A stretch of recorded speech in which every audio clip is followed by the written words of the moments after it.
It's been a long road.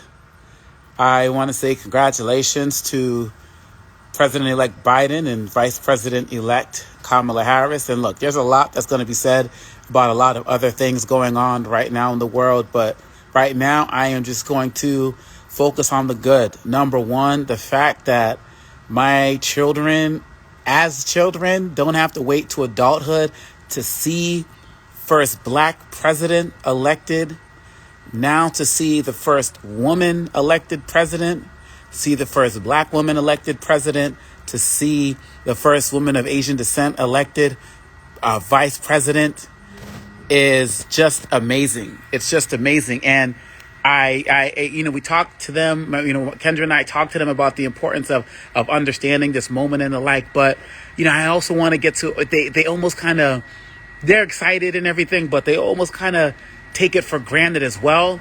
And isn't that what we want at the end of the day? To understand the history and appreciate the history, but get to the point where this is normal, where it's normalized to see themselves in positions that they're in, that they can do anything that they want as well. And so this is a wonderful day. I like the fact that Biden ran about on returning the soul to America, and people are putting so much pressure for him to unite the country, but it takes two to tango, and he's not the only one who's going to be responsible for doing that. But today it's a good day. As Nancy Pelosi said, battles weren't won, but the war was won, and the goal was to get a racist president out of office and to get people in who we're going to assume are going to fight for us. It doesn't mean that everything's going to, look, it wasn't perfect for Black America or many communities before Trump. And, we've had to do all of this fighting. It's like Thanos said in Avengers, all this for a drop of blood. We're trying to fight to get back to that. But at the end of the day, places like the Department of Justice, Barr is going to be gone. Ben Carson's going to be gone. Betsy DeVos is going to be gone. So win the Senate or not, some House seats were lost in the House. Certain things are going to start getting back on track just in terms of services that people can receive in communities. And I think it's only going to grow from that. So no, this isn't this euphoria, everything's 100% right, but it's a better day in America because this won out. And we need to take a moment. We fought for that.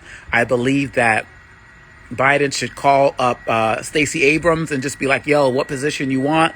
Here you go. You ain't even got to apply. It's all good. Just hook it up. You know what I'm saying? Stacey Abrams and so many others who are heroes out there. And I want to commend all of you out there who've been, putting in the work on elections, poll workers, people who've been out there getting folks registered to vote, names that so many of us will never know, people who fought for the people who are not around any longer to vote. There's going to be so much more to be said about things after the fact, but this is a good day today. It's a history-making day today.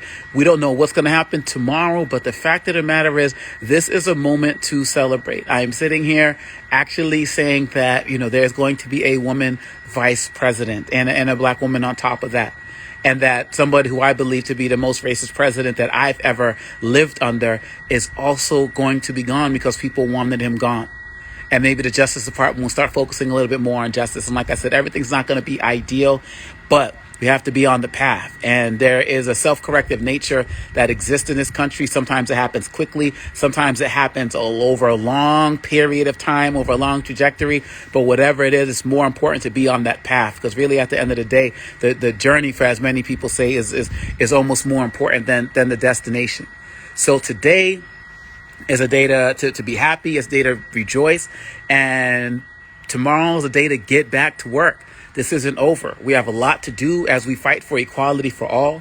And all adults in the room of all political backgrounds, Republican, Democrat, liberal, progressive wings, and all of it, everybody has a role to come together and get the things done that we need done. But after everything that we've been through in 2020, just on a personal level, for everything from losing my dad to so many things that we've seen with the racial injustice and all of the challenge. I just did a speech yesterday where I couldn't even mention several things relating to racial bias because they got taken out because of Trump's executive order. I couldn't even speak on them.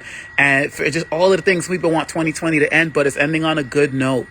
It's ending on a good note because people fought, people worked, people didn't give up, people believed that their votes counted. We went through all types of levels of voter suppression, And many people who are not black finally got to see what voter suppression actually looks like and what it feels like. And my hope is that now that you know what it's like, get out there and make sure that it doesn't happen again. Get out there and make sure that it doesn't happen in other communities. You can't just sit back and look at it happen to black people and say, oh, that's bad. Because when you do that, it's only a moment before it comes to your door. Just look at the crack epidemic. Oh, let's just lock up these black people and throw away the key. Let's just do that. And then the opioid epidemic comes and we have no apparatus in place to help people who are suffering from the opioid crisis because we didn't set up the apparatus during the crack epidemic. This is a similar situation, right? Where people thought that their vote mattered and all these things that we talked about in our community was just wrong. And the Voting Rights Act 7 years ago, all of that stuff was just, nonsense. And now we see what happens.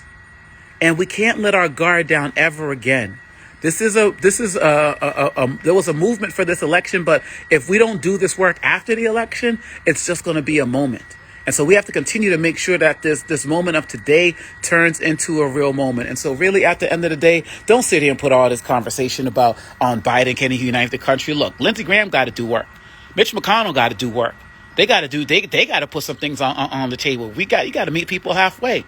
And yeah, the Supreme Court didn't go our way, but at the end of the day, we sent the man packing, who I can guarantee, I don't even believe that Trump will be at the inauguration. So Obama, you should just dust off.